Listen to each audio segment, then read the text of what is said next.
자, 여론조사 결과를 좀 바로 보도록 하겠습니다. 다자 대결 구도에서 뭐 지금 후보 확정 이후 계속해서 컨벤션 효과가 반영되고 있는데, 자, 이번 오는 시간은 이렇게 질문 한번 드려볼까요? 지금 지지율이 윤석열 후보는 앞서고 있고 이재명 후보가 추격하고 있는데, 지금 시점에서 두 후보의 속마음을 한번 예상해 본다면 이재명 후보는 어떤 마음일까요, 현재? 저는 그냥 평상심을 유지할 거라고 생각해요. 그러니까 이 지지율이라고 하는 것이 크게 뭐 이게 얼마든지 변동이 가능한 거 아니겠습니까? 아직 그리고 시간이 좀 많이 남아 있는 상황에서 지지율이라고 하는 것은 오를 수도 있고 내릴 수도 있기 때문에 지금의 지지율로 본다고 하면 윤석열 후보가 앞서고 있는 건 분명히 보이고요. 추세로 본다고 해도 윤석열 후보가 앞서고 있는 건 분명히 보여요. 그러나 이재명 후보 입장에서는 충분히 따라잡을 수 있고 언제든지 본인의 어떤 그 자질이나 능력이나 정책적 부분으로 윤석열 후보보다 앞서고 있다는 판단을 하기 때문에 제가 볼 때는 그렇게 이런 지지율의 편차 때문에 일희일비하지 않고 지속적으로 본인이 원하는 정책적인 부분들을 계속 국민들께 소개하고 또 본인의 길을 가겠다 이런 자세를 갖고 있지 않나 이런 생각이 듭니다.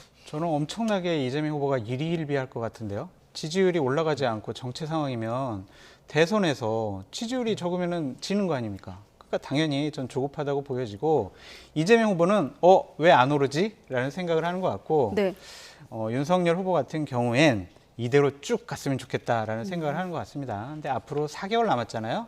이 부분은 계속 지지율은 변동할 수밖에 없다. 정권 교체 여론이 높긴 하지만 이제 수렴이 될 거예요. 각 진영들은 완전 결집할 거기 때문에 현재의 지지율 가지고 낙담할 필요도 없고 안심할 필요도 없다라고 말씀드립니다. 그래서 이재명 후보가 일희일비 안 하는 거예요. 지금 말씀하신 것처럼 지지율은 늘 오르락내리락하기 때문에 그렇게 일희일비하지 않고 열심히 자기 일을 하고 있습니다. 그런데 오늘 하신 말씀 보면은 상당히 좀 흥분되신 것 같다는 생각이 들어요. 그래가지고 민주당의 중진 의원이 아니 너무 조급한 거 아니냐, 당황하지 말아라. 그런 식으로 좀 다독인 것도 저는 최 보도가 교수님이 나왔었습니다. 흥분했다고 하시는 줄 알았는데 이재명 후보가 흥분했다는 이런 말씀이시군요. 자, 본격적으로 이제 대선 국면이 이제 들어가면서 앞서 못했던 얘기를 잠시 할게요. 부동산 문제는 이제 시청자분들도 관심을 갖고 있기 때문에 그렇다 보니 정책 대결도 좀 치열해지고 있거든요. 짧게 여쭤보면 윤석열 후보는 종부세 전면 재검토하겠다고 했고 이재명 후보는 국토보유세 도입하겠다고 했습니다. 뭐 기존의 입장에서 큰 차이는 없습니다만. 지금 시점에서 어떻게 평가하십니까? 그러니까 저는 종부세를 폐지하겠다고 하는 것은 너무 지나친 주장이라는 생각이 들어요. 그게 종부세라고 하는 게 실제로 이제 그 집을 많이 갖고 있거나 집을 여러 채 갖고 있는 분들이 세금을 더 많이 내는 거 아니겠습니까? 그럼 결국 이런 종부세를 없앤다고 하는 것은 부자들을 위한 정책을 하겠다는 것으로 보여줄 수 있어서 저는 부정적이라고 생각을 하고요. 1가구 1주택 관련해서 얘기를 하시는데 1가구 1주택 관련해서는 종부세의 그 한계 제한을 좀 더 높였잖아요. 9억에서 11억으로 높였기 때문에 일정 부분 거기서 많은 부분 제해가 됐고요. 1가구 1주택 같은 경우에.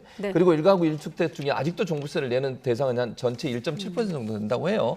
그분들을 제외하고 나머지 분들은 종부세 대상이 되지 않기 때문에 1가구 1주택 가진 분들이 종부세의 대상이 된다. 이렇게 주장하는 것도 타당하지 않다고 보고요. 그리고 이제 이재명 후보가 이제 국토 보유세라고 얘기를 하죠. 기본소득 토지세라고 이렇게 얘기할 수 있는데 이거는 이제 토지를 갖고 있는 분들한테 일정 비율로 세금을 내게 만드는 겁니다. 종부세가 여기에 포함이 되게 만드는 거고 종부세를 그러니까 실제로는 종부세는 없어지는 어떤 결과가 나오게 되는 거죠. 부동산 세제를 하나로 일원화시키는 것이고 기본소득 토지세인데 이거는 이제 전체 90%의 국민들이 이익을 보게 만드는 구조로 만들겠다고 주장을 하고 있어서 이제 부동산을 많이 갖고 계신 분이나 토지를 많이 가지고 그러니까 필요 이상으로 많은 토지를 갖고 계신 분들한테 일정 세금을 더 많이 내도록 해서 전 국민한테 나눠주는 그런 세금을 운영하겠다라고 지금 주장을 하고 있습니다. 그러니까 저런 정책적인 논쟁은 전 상당히 긍정적으로 보여집니다. 보유세니 종부세니 예를 들면 또 뭐 재개발이니 아니면 재건축이니 용적률을 어떻게 조정할 것이니 이렇게 해서 부동산 문제, 주택 문제 가격을 좀 낮추려고 안정화시키려 하는 모습들은 상당히 긍정적이라는 생각이 들고요. 양쪽의 차이가 좀 강한 게 뭐냐면 이재명 후보는 공공개발을 통해서 공급을 하겠다. 윤석열 후보는 민간 개발을 활성화시켜가지고 더욱더 공급을 많이 하겠다.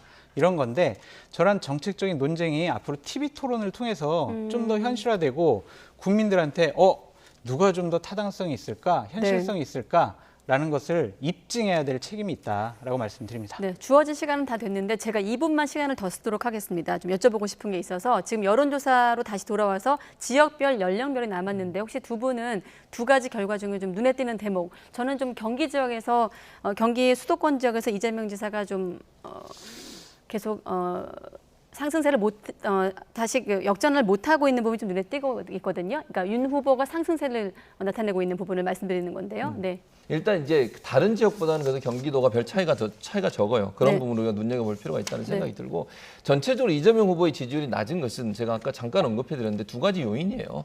하나는 정권 심판론이라고 하는 지금 현 정부와 민주당이 실망한 국민들의 실망감이 일정 부분 여론조사에 반영이 되고 있고요.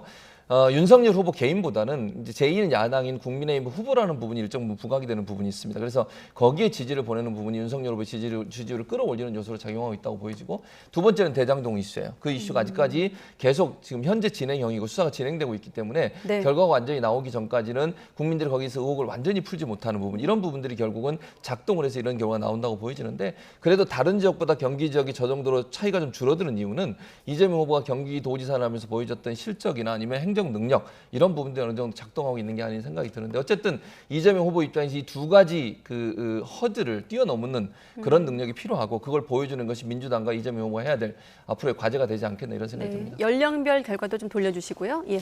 저는 연령별 지지율 중에서 20, 30대의 지지율을 상당히 좀 눈여겨보고 있어요. 지금 예를 들면 40, 50대라든지 60, 70대는 어느 정도 지금 표심이 갈린 것 같습니다. 하지만 지금 현재 윤석열 후보가 20, 30대 지지율에서 좀 앞서고 있지만 아직 월등하게 앞서지 못하고 있거든요. 결국에는 차기 대선은 20, 30대가 캐스팅 보트를 질 것이다. 앞으로 윤석열 후보나 이재명 후보나 20, 30대의 마음을 잡기 위해서 상당한 수준의 정책 공약을 내세울 것이다 라고 말씀드립니다. 네, 이 얘기를 듣고 싶어서 좀 급하게 여쭤봤습니다. 자, 최진봉 성공회대 교수 또 장성철 특임 교수 두 분과 함께했습니다. 오늘 고맙습니다. 예.